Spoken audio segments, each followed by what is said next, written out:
सीना नदीला आलेल्या महापुरानं उत्तर सोलापूर असेल, मोहोळ असेल, दक्षिण सोलापूर, माढा या सर्व तालुक्यांचं सोलापूर जिल्ह्यात प्रचंड मोठं नुकसान झालेलं आहे। आणि याच नुकसानीची भयावह दृश्य जे आहे ते ड्रोनच्या माध्यमातून आपण आता या ठिकाणी बघताय। खरं तर मी उत्तर सोलापूर तालुक्यातल्या पाकणी गावात आहे आणि पाकणी गावातली ही परिस्थिती आपण या ठिकाणी बघताय। अनेक घरं जी आहेत ती पाण्याखाली गेलेली आहेत। शेकडो घरांचं नुकसान जे आहे ते आपल्याला या ड्रोनच्या दृश्याद्वारे आपल्याला बघायला मिळेल। कित्येक घरं जी आहेत ती पाण्याखाली पाहायला मिळत आहे। जिथपर्यंत आपली नजर जाईल तिथपर्यंत भयावह दृश्य, विदारक परिस्थिती जी आहे ते आपल्याला या ठिकाणी बघायला मिळेल।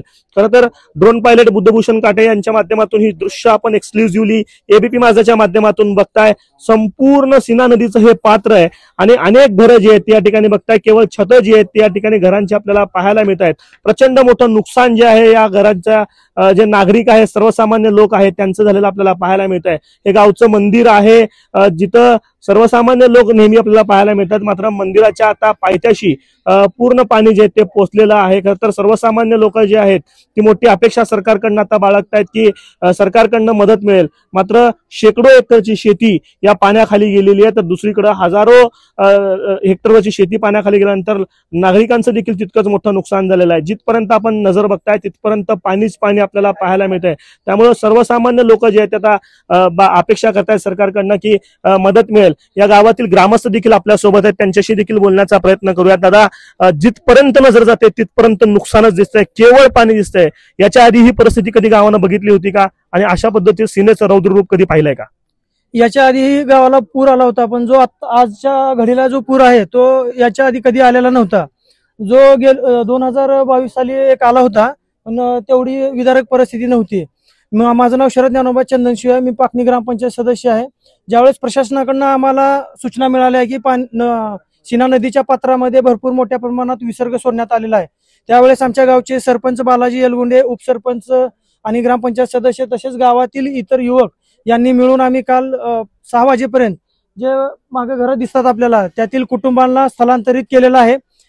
वरी आश्रमशाळा आहे, त्या आश्रमशाळेमध्ये आम्ही सर्व स्थलांतरित कुटुंबाची राहण्याची व्यवस्था केलेली आहे। किती नुकसान झालेलं आहे? खरं तर याच्या आधी अशी परिस्थिती बघितली होती का? इतकं मोठं पाणी याच्या आधी कधी बघितली नव्हती।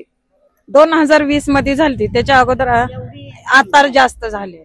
घरातलं सगळं साहित्यांचं नुकसान झालं असेल, पाणी शिरलेलं आहे, पाणी घराने शिरलेलं आहे, नुकसान झालेले आहे। काय सांगाल, किती नुकसान झालेलं आता घरांचं? त्याचा अंदाज काय?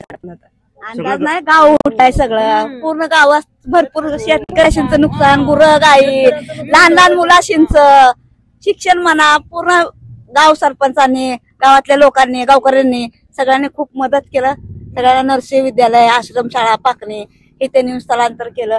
तरी पण लोकांची खाय प्यायची अडचण होते, तरी त्यांनी सगळी सोय केलेली आमची। भरपूर नुकसान झालं, नुकसान फार मोठं आहे, नुकसान फार मोठं आहे। नक्कीच हे नुकसान फार मोठं आहे आणि त्यामुळे सर्वसामान्य लोक जे आहेत ही भयावह दृश्य आपण बघताय आता एबीपी माझ्याच्या माध्यमातून। हे केवळ पाकणी एक गाव नाहीये, उत्तर सोलापूर तालुक्यातले तुम्हाला अशी अनेक गावं दिसतील। दक्षिण सोलापूर असेल, मोहोळ असेल, माढा असेल, या सर्व ठिकाणी आपल्याला हीच भयावह परिस्थिती पाहायला मिळते। अनेक लोकांना हेलिकॉप्टरच्या माध्यमातून NDRF, SDRF असेल, जिल्हा आपत्ती व्यवस्थापन असेल, या सगळ्या लोकांच्या माध्यमातून रेस्क्यू करण्याचे प्रयत्न केले जात आहेत। मात्र जे नुकसान झालंय ते प्रचंड मोठं आहे। बुद्धभूषण काटे यांच्यासह आफताब शेख, एबीपी माझा, सोलापूर। एबीपी माझा, उघडा डोळे बघा नीट।